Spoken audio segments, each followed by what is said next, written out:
My name is William Weisbaum, and I'm a project coordinator, and I also do some writing on God of War 3.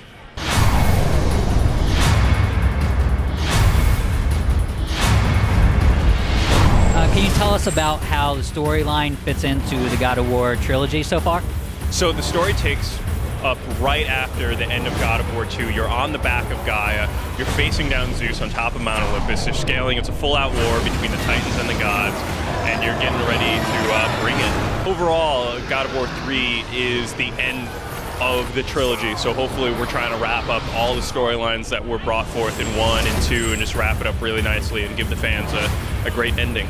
Yeah, we saw giant characters. Can you talk about the giant characters that we saw when we were on and battling? So in this first section of the game, you're on Gaia, the Titan, the leader of the Titans, and she is attacked by a water creature called the Leviathan, and it bursts right on through her wrist. So you're actually battling on top of her, this giant creature, while she's moving around and flailing, and we have real-time motion so that when she throws back her wrist, Kratos will switch into a climbing mode and you can keep on attacking. She can even flip her arm upside down, you'll be hanging from, and you can still just keep on attacking. It's really great.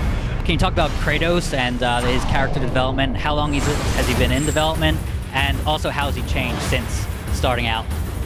So Kratos has been worked on getting him up to the standards of the PlayStation 3 pretty much since the end of God of War 2. We've been going at it for near 3 years. A very talented character artist, Patrick Murphy, has been really putting a lot of detail and heart and soul into Kratos, and I think he's looking better than ever. Hopefully the fans will agree. And one thing that we're really proud of is that we don't use any LODs in the game. The Kratos you see, the high-res Kratos you see in the cinematics and the close-up, that's the Kratos we use throughout the entire game. So when the camera zooms way back to show this Titan that's larger than the Empire State Building, that little tiny speck is still the same exact Kratos. And when we zoom in to him, it doesn't change at all. So it really presents this seamless transition.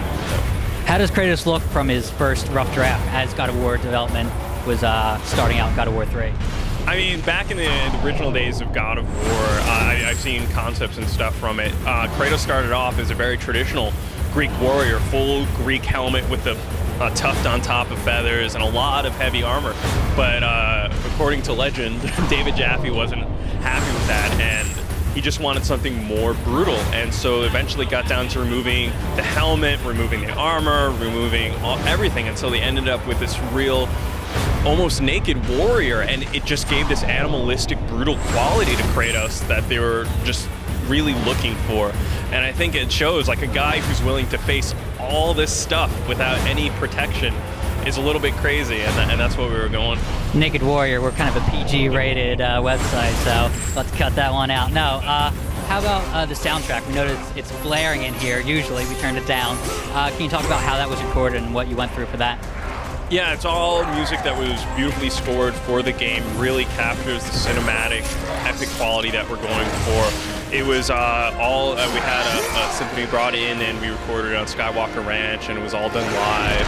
And it's really a great score, and the soundtrack, which is part of the Ultimate Edition, you can get and listen to, and we'll have the soundtrack from all 3 games. And that's one of the things we've had from the beginning, is just kind of this grand score to go with the game, its size and scale. So, will we see any downloadable content at all?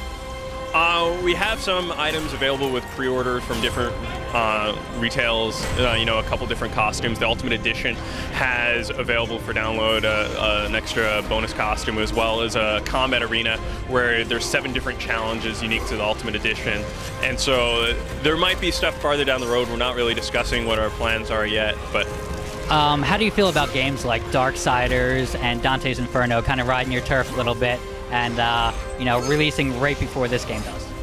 Well, we make action games, and we love playing action games, so the more the better for us, so we're all excited to get our hands on them. So it's great to have the other games out there, and, you know, hopefully we can fit in with them and fans will like it. Last question, who would you cast as Kratos?